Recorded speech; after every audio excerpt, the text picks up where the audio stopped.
मुख्यमंत्री शिवराज सिंह चौहान ने कहा है कि राहुल गांधी प्रतिपक्ष के नेता हैं, उनको सोच समझकर जवाब और बयान देना चाहिए। क्या कहेंगे उसको लेकर? देखिए, शिवराज सिंह चौहान जी ने बिल्कुल ठीक कहा है कि राहुल गांधी जी नेता प्रतिपक्ष हैं, उन्हें सोच समझ के बोलना चाहिए। लेकिन मैं शिवराज जी से कहना चाहता हूं कि सोच समझ करके वो बोलता है जिसमें सोच और समझ होती है।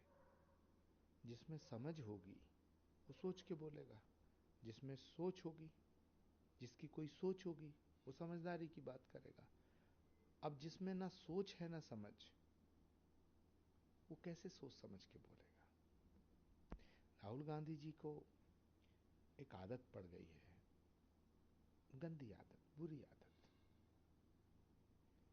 जो नहीं पड़नी चाहिए थी लेकिन पड़ गई है। उनके जो इर्द गिर्द के लोग हैं, उन्होंने उनमें वो आदत डाल दी है कि देश के बाहर जाके देश की तौहीन करो, देश की बुराई करो, देश को बेइज्जत करो।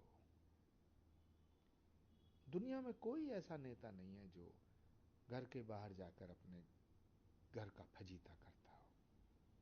अकेले राहुल गांधी ऐसे जब विदेश जाते हैं अपने देश की तौहीन करते, अपमान करते। माफी मांगनी चाहिए उन्हें पूरे देश से, क्षमा याचना करनी चाहिए भारत से।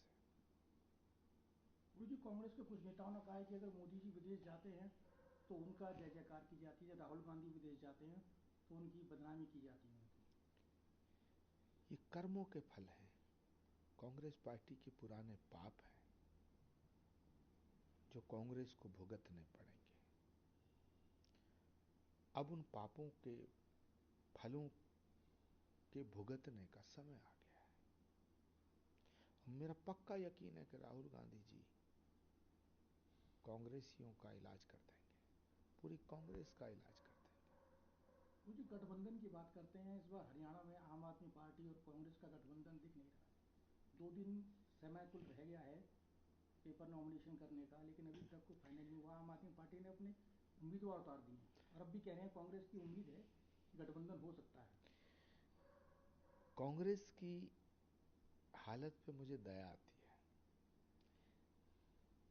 125 साल से ज्यादा पुरानी पार्टी, राष्ट्रीय पार्टी की ये हालत हो गई है कि रीजनल पार्टियों के चौखट पे गठबंधन के लिए गिड़गिड़ाते हैं।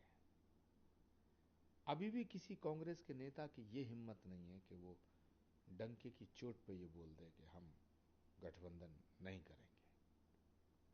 आम आदमी पार्टी ने अच्छा किया, लेकिन सवाल इस बात का है, समाजवादी पार्टी भी चाहती है कि हरियाणा में कुछ सीटें मिले। समाजवादी पार्टी को अगर सीट हरियाणा में दी जाती हैं तब तो 2027 में कांग्रेस पार्टी को उत्तर प्रदेश में गठबंधन की उम्मीद करनी चाहिए। लेकिन अगर समाजवादी पार्टी को, आम आदमी पार्टी को हरियाणा में कांग्रेस सीट नहीं देगी तो फिर कांग्रेस की हालत दिल्ली में और उत्तर प्रदेश में क्या होगी, ये कहा नहीं जा सकता है। लेकिन अफसोस कि राहुल गांधी जी के नेतृत्व में कांग्रेस आज किस हाल में खड़ी है, जैसे सांप के मुंह में छछूंदर है। ना गठबंधन अंदर को जाता है, ना गठबंधन बाहर को जाता है। ये बेमेल निकाह था जो एक झटके में 3 तलाक बोलने से पहले ही खत्म हो गया। गुरु जी, राहुल गांधी ने कहा है कि 2024 का जो इलेक्शन हुआ था वो निष्पक्ष चुनाव नहीं था।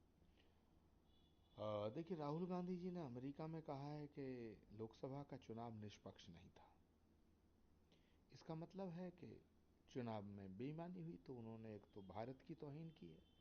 चुनाव आयोग को उनको नोटिस देना चाहिए, उनके चुनाव लड़ने पर पाबंदी लगाई जानी चाहिए। और दूसरा, मैं अखिलेश यादव जी से पूछना चाहता हूं कि क्या जो रिजल्ट आया है वो बेईमानी का रिजल्ट है? अखिलेश यादव जी बताएं, क्या वो राहुल गांधी जी के इस बयान से सहमत हैं कि ये जो चुनाव हुआ है ये निष्पक्ष नहीं था, ये फेयर नहीं था? अगर ये फेयर नहीं था तो जितनी सीटें आई हैं वो तो बेईमानी हुई। तो फिर सबको इस्तीफा दे देना चाहिए।